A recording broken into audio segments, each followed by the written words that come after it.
Well, good morning, everybody. It's 10 o'clock, and so we'll make a prompt start and welcome you to our webinar focused on GDPR and more specifically the payment card ticking time bomb. We're delighted that so many of you have been able to join us today, so thank you very much for that.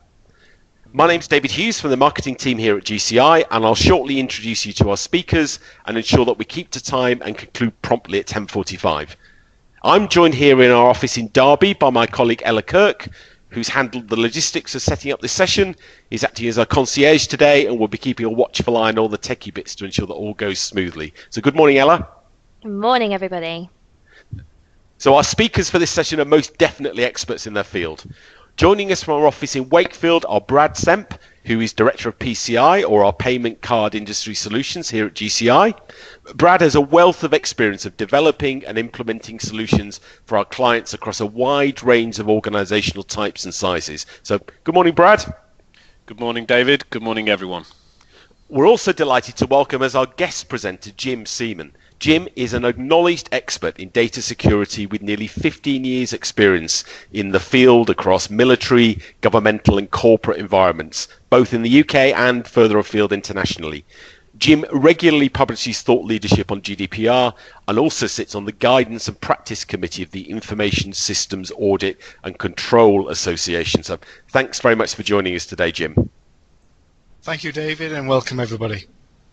So some of us in Derby, some in Wakefield, and you, our guests, all across the UK. So a real testament to the inherent flexibility that comes with Skype for Business, particularly on a horrible day like this with Storm Doris brewing. And we know certainly from speaking to colleagues in the north in Scotland, many of you having the impact of lots of snow. So hopefully lots of you managing to use the opportunity to work from home today as well. So our intention is to share Brad and Jim's insights with you for approximately 25 minutes and then hopefully have plenty of time to answer any questions that arise during the course of the presentation. We'll take questions at the end if that's okay, so please do feel free to send us an instant message via the panel at the bottom of the screen as they occur to you so that we can capture those and make sure we answer them for you later. Thanks very much for that. So, but without further ado, over to you, Brad. Thank you, David. Okay, so first up, we just want to give you an insight to the agenda today. Starting off with the payment card challenge that any business capturing sensitive card details must adhere to and what that looks like today. Then we're going to spend some time talking to you about the ticking time bomb that we call GDPR, the General Data Protection Regulation, which is looming. And then we're going to spend some time lastly, talking around how you can look to remove risk within your organization whilst delivering compliance. Okay, so first up, what is PCI and who does it apply to? So PCI is the Payment Card Industry Data Security Standards. It's been around since 2006.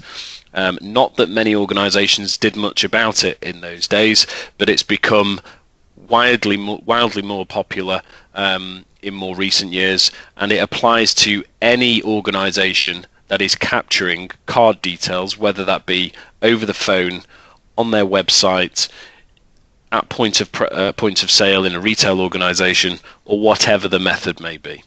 Regardless of size and regardless as to how many payments you capture, you must adhere to that mandatory regulation. Okay, so where are we with the standard today? We're at version 3.2.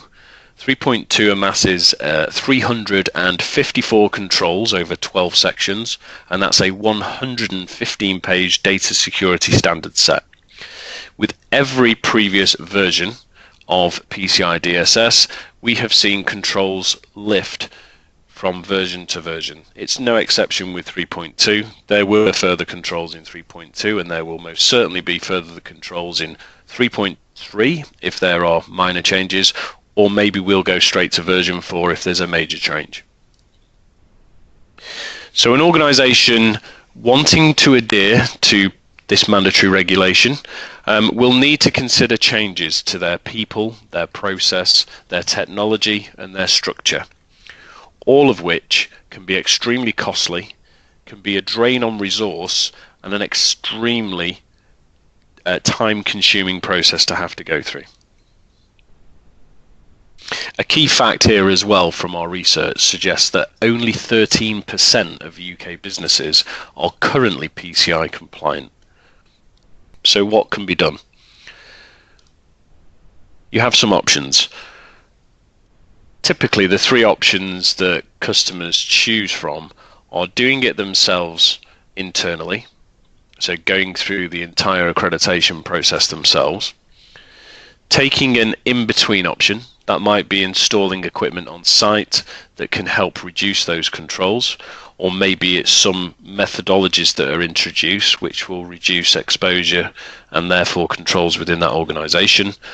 Or there's the fully managed options, where a third-party organization is used to either de-scope that organization or outsource and manage it for them on their behalf. Okay, so a closer look first of all on the DIY option. A business wanting to take this route will need to consider their entire business or office environment, and that includes the buildings, the processes, the technology within, and the people. They'll need to adhere to all 354 stringent controls, and from our experience, that's going to take somewhere between 12 to 18 months. That cycle is then going to be repeated on the anniversary every 12 months. The in-between options will introduce typically a middle ground, let's say. So one of those examples could be installing a device at your agent desktop levels where it would encrypt that data. That would certainly help reduce controls for that organization. Maybe in some cases you would purchase a PCI approved box of tricks, for want of a better word, which you would put in your comms room or your data center. That would indeed de-scope the contact center. That would create a mechanism for customers to enter their card numbers using their telephone keypad, and thus that sensitive data not being exposed to the agents. The problem is any PCI piece of equipment or device is only as compliant as the environment in which it resides. So unless the comms room or data center in which it's deployed is PCI accredited in its own right, then that equipment cannot be. A commonly used in-between option is pause and resume call recording. The main reason for this is if you are to complete a self-assessment questionnaire for PCI, one of the reasons that you can't do so without external auditing taking place is if you are electronically storing card data. If you have call recordings with card numbers present within, then you are electronically storing card data. So it is certainly a very commonly used methodology to pause the recording at the point where the card details are going to be shared. That will certainly help reduce some controls, and it will certainly help to adhere to some of PCI DSS. Okay, and then on to the fully managed options. So we'll talk in more detail later about what that means from a GCI standpoint. Typically, these will be options that will fully de-scope an organization, or at least that would be the plan, to strip out any of that sensitive data from your environment in its entirety, and therefore if the data is not there, it can't be breached. Okay, so shifts in the payment card industry. There is very much an overlap between PCI and GDPR. GDPR is the General Data Protection Regulation, which some of you will know comes into force as law on the 25th of May next year. Obviously, that's not far away. There's lots. It's a very granulated regulation, GDPR. It spreads widely across all personal data. The overlap between GDPR and PCI is that on the 25th of May next year, credit card data is being reclassified as personal data. So therefore, if you are capturing card details, you will need to adhere to both PCI and GDPR. Okay, so difference between PCI and GDPR, I think the key headline is that it isn't a mandatory regulation that you must adhere to. It's in fact going to be law. And if you fail to adhere to that law and you're found to be in breach of compliance, there's huge penalties. These are 4% of global turnover, or £18 million, whichever is the higher figure. And also with company officers being personally held responsible. Okay, I'm now going to pass over to Jim Seaman, who's going to give some insight as to a pragmatic approach to be taken and how you can look to defuse that ticking time bomb. Thank you, Brad. If I wasn't depressed beforehand, I am now. So, is this news really a ticking time bomb? If you look at some of the results given from a recent online survey of 821 IT and business professionals who are responsible for data privacy at companies across the US, UK, Canada, Asia Pacific, Germany, Sweden, Benelux, France, Italy, Spain and Poland, 10% with a 10% customer base in Europe, they were surveyed and 31% of the respondents were confident they were prepared for GDPR. That's just 31%. 37% admitted that their firms were not ready. 32% had no idea of whether they were prepared or not. And only 3% said that companies had plans in place to be ready for the new regulation. And 27% were trying to determine who needs to be involved in GDPR planning. Hence, GCI's 6-stage approach called the United approach. So what is the United approach? We start with understanding. So what are the applicable legislations? If we're handling card data, we'll be looking at PCI DSS and GDPR. Obviously, if you're compliant with PCI DSS, automatically you'll be embracing the regulations of GDPR.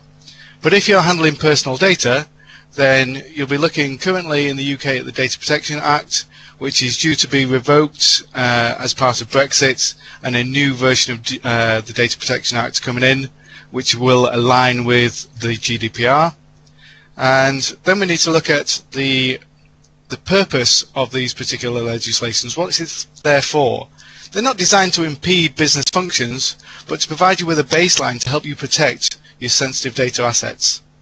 And as we know, cyber criminals are becoming more savvy at attacking our businesses to gain financial gain from our data assets. So we need to look at our affected business functions. So our payment channels, we may have many payment channels. We might have a motor environment, so we're taking telephone payments. We might have e-commerce, so we're doing online payments. We might have to know all the different acronyms that go with it. So we might have SAQs, ROCs, AOCs. So all these things we need to know. If we've got human resources, we might be dealing with personal data. That might be external customers or internal customers. As we've seen from the Morrisons breach, our internal customers at Morrisons, they knew they had a right to have their sensitive data protected. And then marketing. Lots of market research is a key part of a business function nowadays. But that's our survey, our market survey includes some private data. And then finally, we need to look at our threats. What are our kinetic threats? So that's the thing we can see. In my days in Afghanistan, that was the Taliban lobbing grenades over the fence line. But now it's the attacker, and it's all down to opportunities. So be it that organized criminal gang, or be it the amateur 15-year-old hacker in their bedroom, the first thing that they need is an opportunity. That then employs their 3 drivers. They start by being inquisitive. They then move into their challenge. They're big gamers. So if they can get into the environment, they then will become very clever and find workarounds. And then finally is the reward. And a lot of people think when you talk of hackers, we're thinking of financial reward. But most of the credit card information is sold at $7 a record. So that's all about kudos for you amateur hacker. But of course, how do they get these opportunities? They get these opportunities through 77% of the breaches that occurred last year were through an insider threat. So that's your insider, the accidental misuse, because we haven't given them security awareness training, or the deliberate action because we put we put a security measure in place and it's an inconvenience, so they try and bypass it. So we can't do it all ourselves. So we need to nominate. We need to, in a large organisation especially, we will need to nominate and we'll need to get security champions across the organization to help us identify where these data assets are, so we can put the relevant treatments in place. So we need to be looking at things like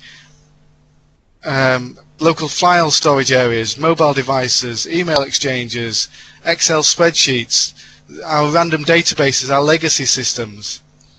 And we need to make sure that we can get as many people involved to get the message across, so everybody understands that this data we need to be protecting.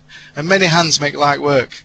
And work with your third parties, because you'll find that your third parties will have experience in other areas of protecting sensitive data. And of course, if you haven't got the expertise internally, it might be better, and it could prove more efficient than trying to do it yourself, by bringing in an industry expert with experience and the knowledge to come up with some savvy ways of making your life easy. So now we've got our people and we know how we're going to approach things, we need to look at the data assets that are in scope. So if we're looking at the data assets, we need to only retain them for as long as we need to for a business purpose. You know, this needless retaining for longer is going to increase the risk of you suffering a breach. So we need to know where our data assets are.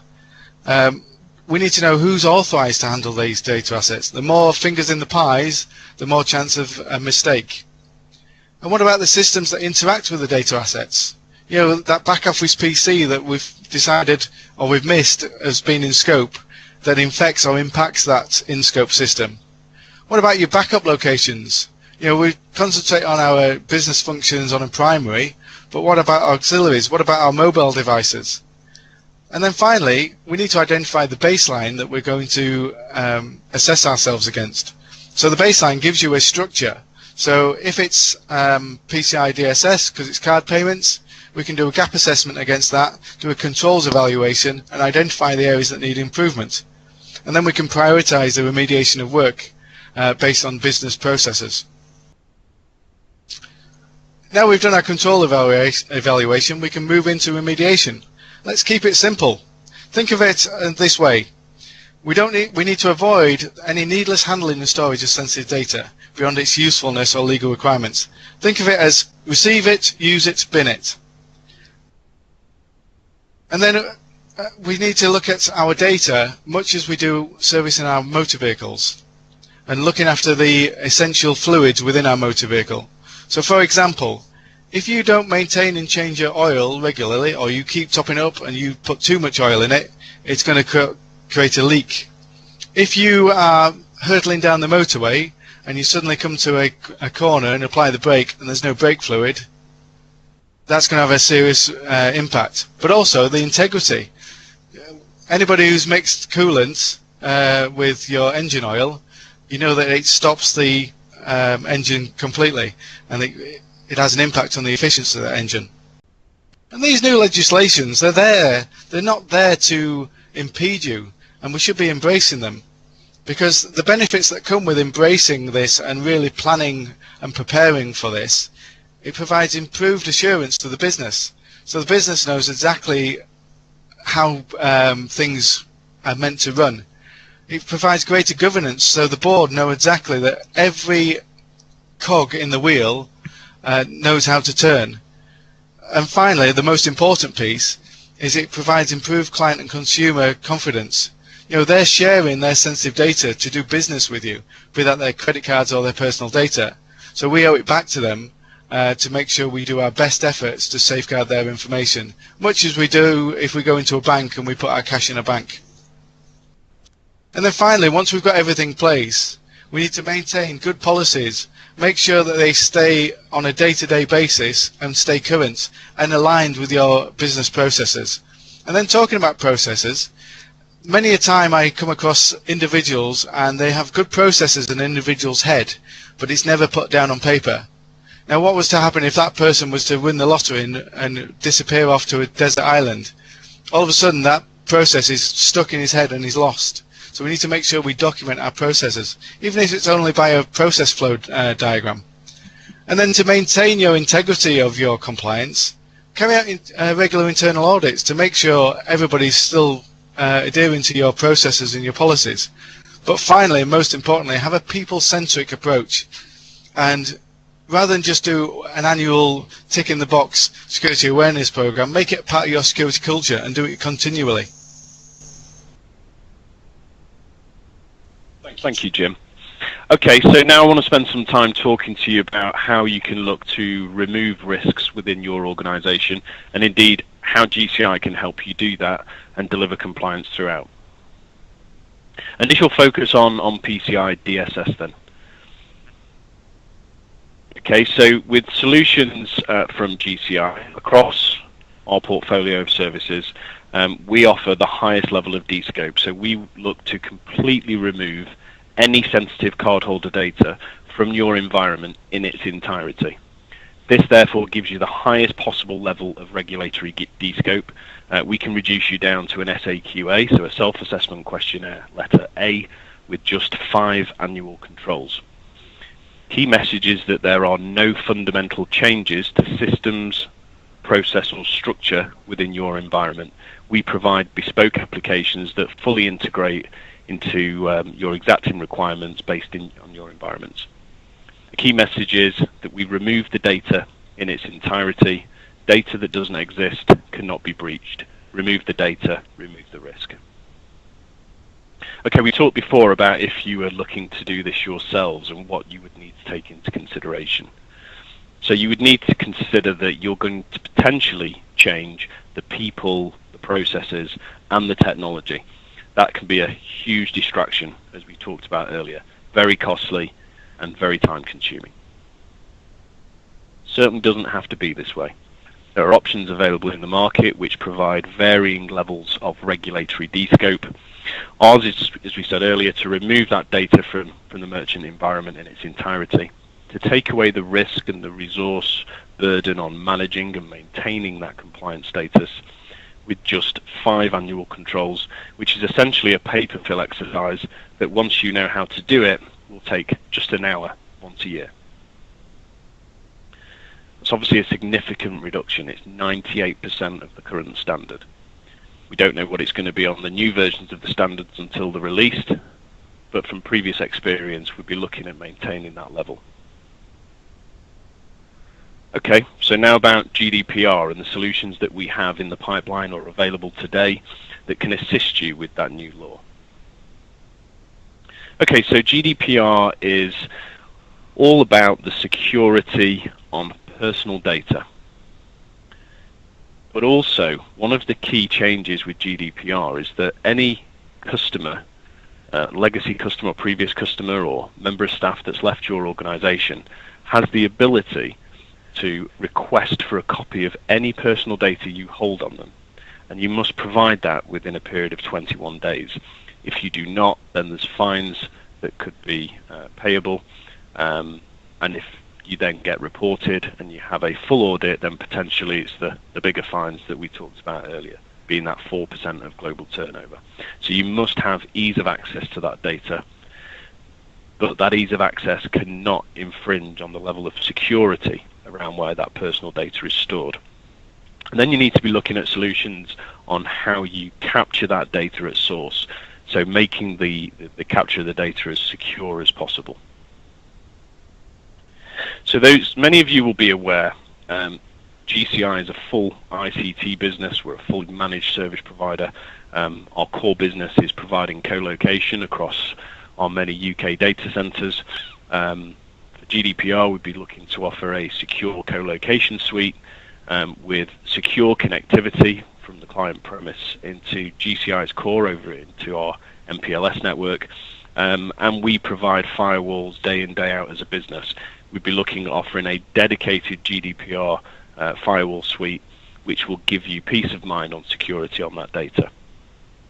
So if we therefore assume that these services obviously are widely available within the market, there's varying levels of security around them, but GCI are not on our own at supplying co-location and secure connectivity. Of course not. We have to assume that by May next year, your organization will have done something to ensure that security exists. We're then going to take the thought process beyond that. So we're going to think about how the data is captured, we're going to think about the highest areas of risk within that organisation. Certainly from our experience, which is pretty vast from the PCI space, the highest areas of risk are where there's manual intervention. So where we know there's manual intervention is within contact centres. So from May next year, it's going to be pretty daunting for organisations having hundreds, if not thousands, of staff within their contact centre environments, listening to personal data daily, accessing systems that have personal data within, and what processes you're going to put in place to restrict that access or make that access as secure as possible. Well, why not look at applications that can help in that process? GCI have a breadth of best-of-breed technology through recent platform refreshes, where we can use best-of-breed technology to make a customer journey very slick. But during that customer journey, we're going to use those pieces and technology stacks to qualify who that caller is. So we're going to identify that caller. We're going to complete our DPA checks, but we're going to self-service. We're going to use artificial intelligence to make that capture a very slick capture. Now, many of you will have used some legacy systems where it might be speech recognition, or it could be DTMF, tone-driven menu options, and some of those can be very clunky. Some of those can be very frustrating to use. But if you invest in the best technology available in the marketplace today, you can not only make that journey a very slick one, but you can make that journey one where a customer would be more than happy to use it again and again. I admit it doesn't happen often, and that's typically because organisations don't invest in the right technology.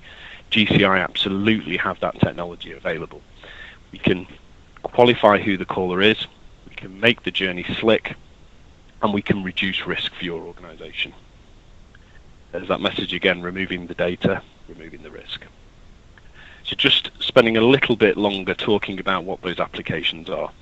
They are secure capture of personal data, so we're using IDV and DPA processes, so that's identify and verify the caller. It's the Data Protection Act that Jim talked about earlier, and of course ensuring that we follow a correct process. It's a continuity in messaging to that customer. We make it a very fluid experience. We make it a conversation between the caller and the artificial intelligence that sits within these granulated technology stacks. No personal data gets exposed to the agent. So what we mean by that is the system and your organization absolutely needs to know the personal data about that customer in order to identify them. But does the agent in the call center need to know it? Does the agent in the call center need to know where you live, where you used to live, your date of birth, your bank details, and maybe in some circumstances card number? Well, no, they don't. They're there to answer your questions. They're there to set up a payment arrangement, order you a product, book you a holiday. It's not important where you live. They don't need to know it. The system can capture those details, and it can pass the call through with a traffic light signal type effect. So the call comes through with a green light. This means the caller has been fully identified. There's no further security questions required, and the agent's got a text field that pops up on the screen giving them an indication as to why the customer is calling today.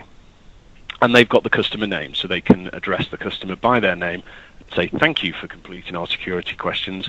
I understand you want to call today to inquire about flights to Florida. Yes, I do. Excellent. Now, the other thing that we must remember there is that we've reduced the agent talk time by approximately 1.5 minutes. There might be exceptions where it's higher, but there's certainly a strong return on investment here as well to consider. There's the message one more time. Removing the data really does remove the risk. Thank you.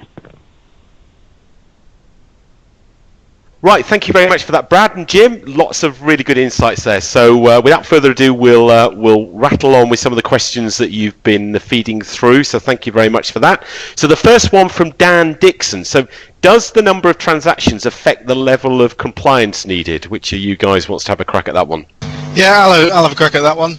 So it's all about the card brands have made a risk decision based on your merchant level. So there's 4 merchant levels. 1 being the highest, being over 6 million, 2 being 1 to 6 million, and at the lower end, the lower hanging fruit.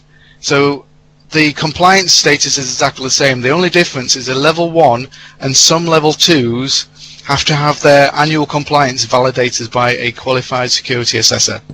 The lower hanging fruit, the 3s and 4s, and some 2s, they can do a self-assessment questionnaire.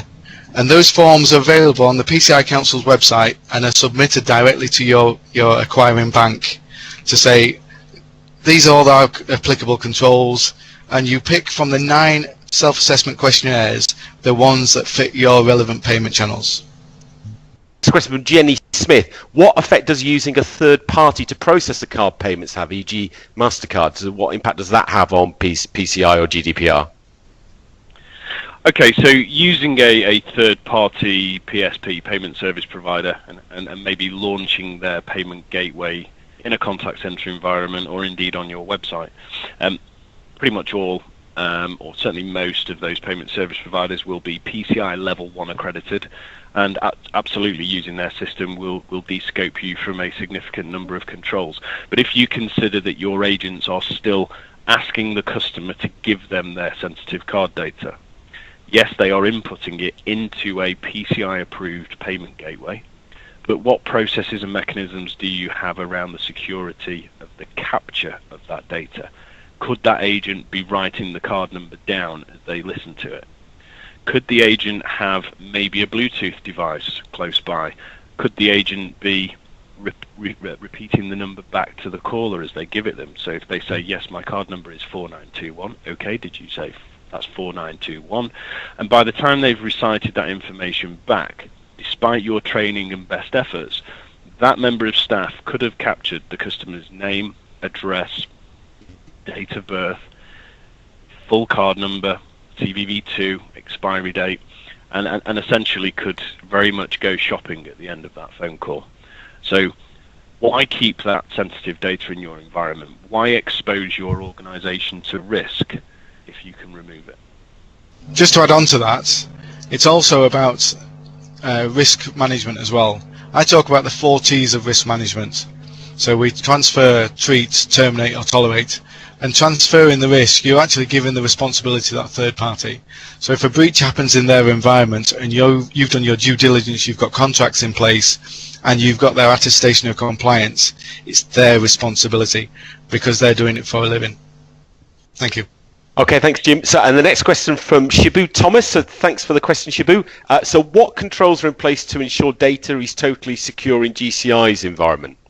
GCI's environment is fully audited by a third party, what's known as a QSA, a Qualified Security Assessor. We have a 374-page document of our audit, which is an extensive process that we go through every 12 months. And that's in line with the latest standards at that particular time. It's worth noting as well, and we'll make this available to anybody that wishes to see it after today, that we are fully ISO accredited to, I think, at least 4 standards as well. So we'll provide you with all of our levels of certification and audits that have been conducted.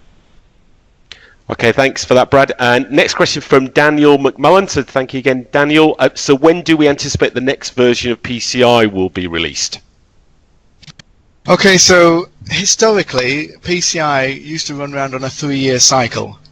With the launch of the current version, the PCI Council decided that it needed to be a live standard.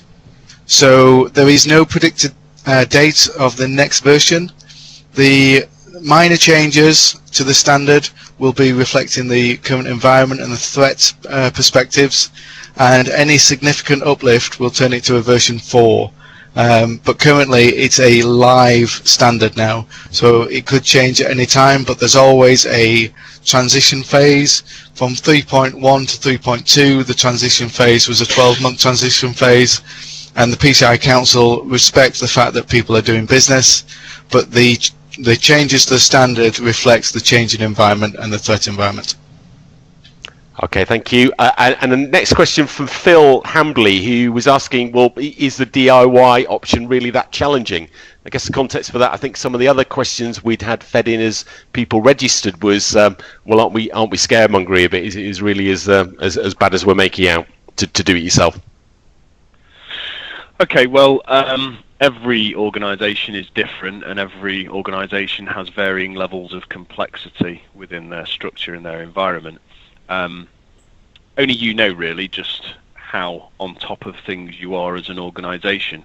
The best thing to do is take a copy of the questionnaire, sit in a quiet room and go through it with some department heads in that organisation and answer those questions honestly, and then look at each other and decide whether you're quite happy conducting business based on those answers. I suspect that most of you probably won't. And you know, don't just take our word for it. Use an external third party. Go to a security firm. Use a QSA. Spend whatever the number is. Let's say it's £5,000, £6,000, £10,000. Get them to come in and do a gap analysis on your organisation. Because if it's as good as you think it is, then great, you might not need to spend any money.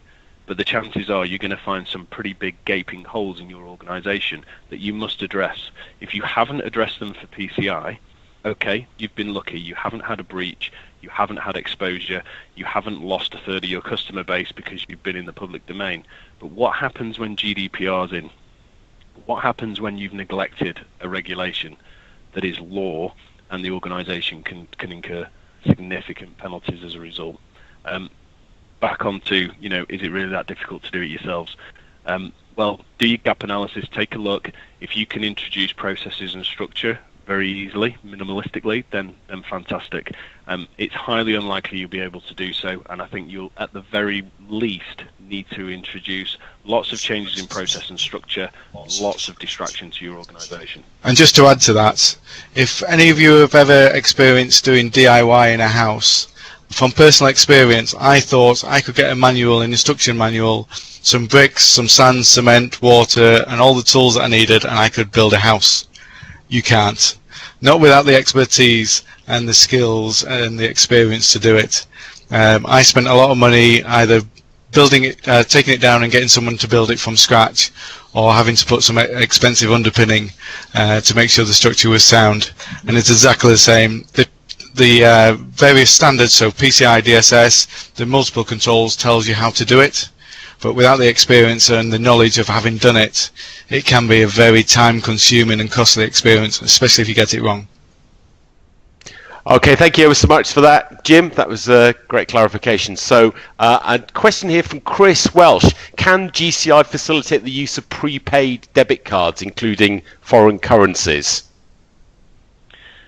Foreign currencies is no issue. We, unlike some of our competitors, we don't insist that our clients actually use GCI for payment processing.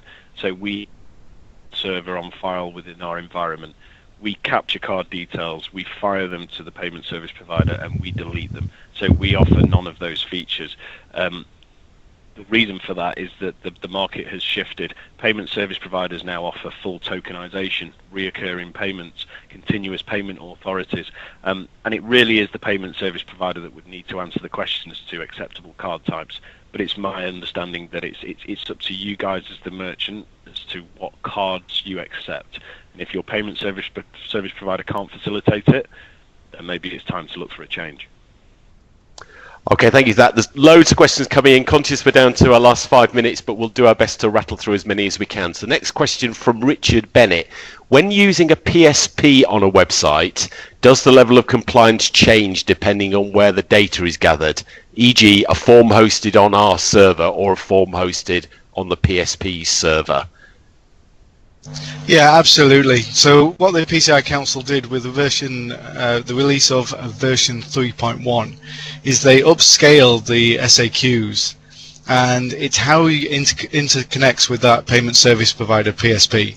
So it's about the secure handshake.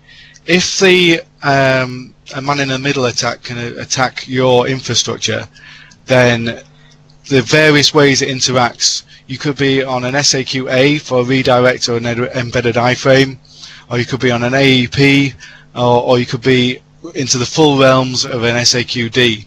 And how it works is the SAQs reduce the number of controls based on the risk of the interaction between your website and the third-party PSP.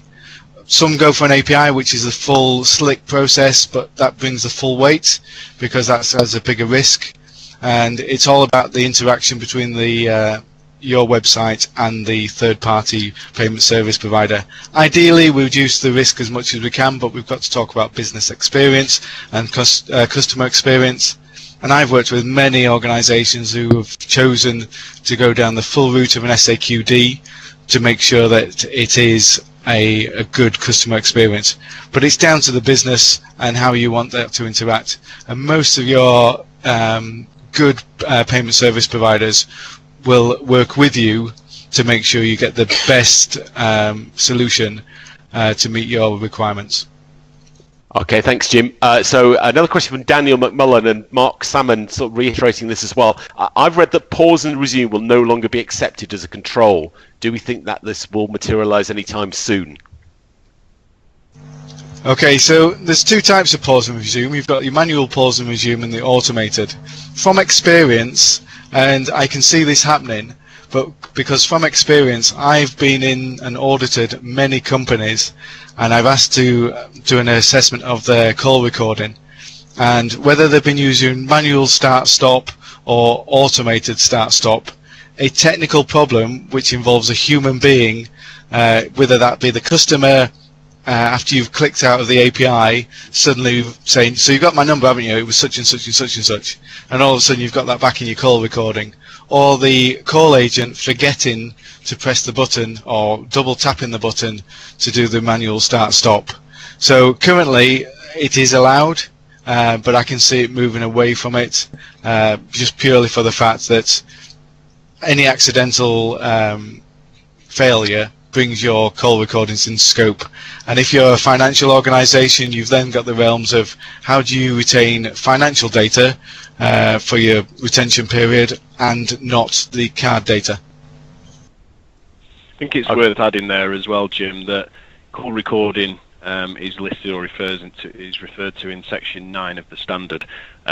It's by no means PCI in itself. Don't forget there's another 11 sections to PCI, amounting to those 354 controls. So call recording is just one very small piece of that jigsaw.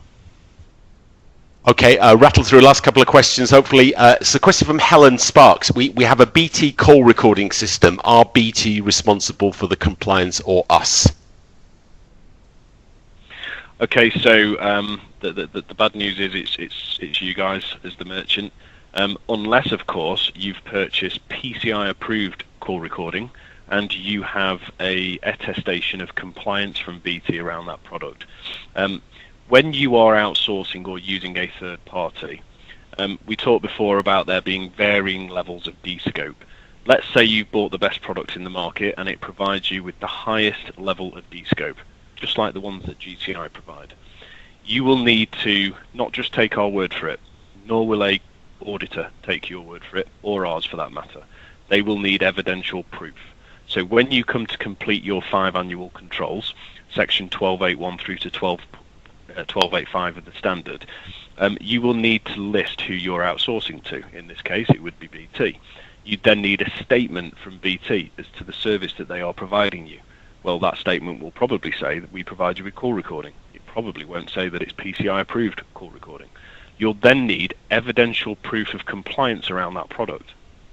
So that will come in varying forms dependent on what level that product is accredited to. But at the very least, there will be an attestation of compliance, otherwise referred to as an AOC. And within that AOC, it will make reference to the ROC, which is the report on compliance. Mentioned before, ours is 374 pages long. These are very, very granulated documents that talk through the ins and outs of intricate workings of that product and how it has been accredited. So unless you've got that documentation from BT, unfortunately, the ball stops with you. Okay, thanks, Brad. It's 10:44, so we'll just have one last one and then let you get on with your day. So is DTMF the best option for call centres? That's from Nicola Blackburn. Thank you for that, Nicola. Okay, me again. I'll start this one, Jim. Jump in if you wish. DTMF today is the only mechanism, certainly to my knowledge, that is accredited to De-Scope a contact center environment. We talked before around how we're using artificial intelligence now to capture personal data and to conduct ID and V checks. The technology behind that is very sophisticated speech recognition. Watch this space. GCI is taking a speech recognition suite through PCI Level 1 accreditation. Very possible that you will be able to use speech recognition to capture card details in the future. But for now, DTMF is where it's at. Yeah, just to add to that, having confidence in your staff and security awareness training. If you're risk averse and you want to avoid a breach within your environment, a DTMF solution converts those tones, those card payments, into a combination of 200 billion tones that are then hidden from the user. So the user cannot write them down, cannot read them back, cannot put them into a spreadsheet. So you're taking them out of your environment completely.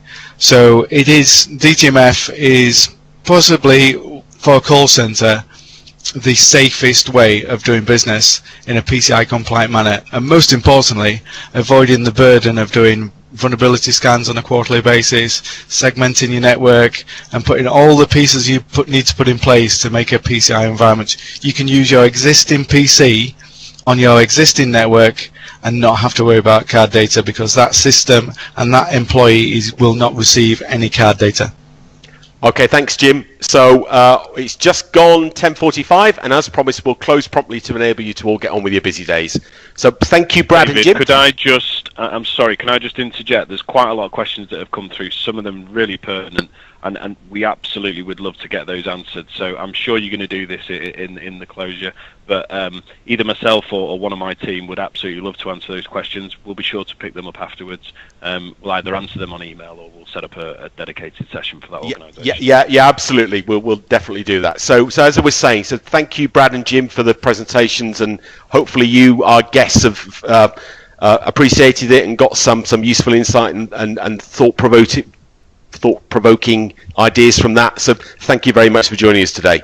We really appreciate your contributions, and we'll absolutely ensure that we follow up on all the specific points that have been raised, and as Brad's just said, you know, the volume of questions is sort of testament to the burning platform of the issue, I think, really. So we'll absolutely follow up on those.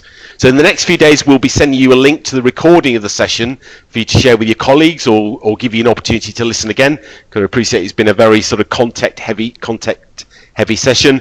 And obviously, if you've got any burning issues that you'd like to discuss more urgently, then do get in touch, and Brad or one of the team will be standing by to help.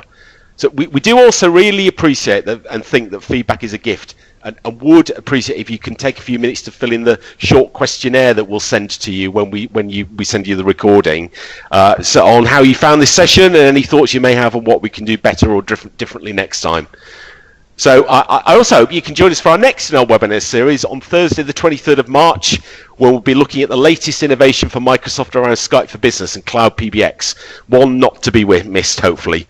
But for now, thank you, and all have a good day. Goodbye.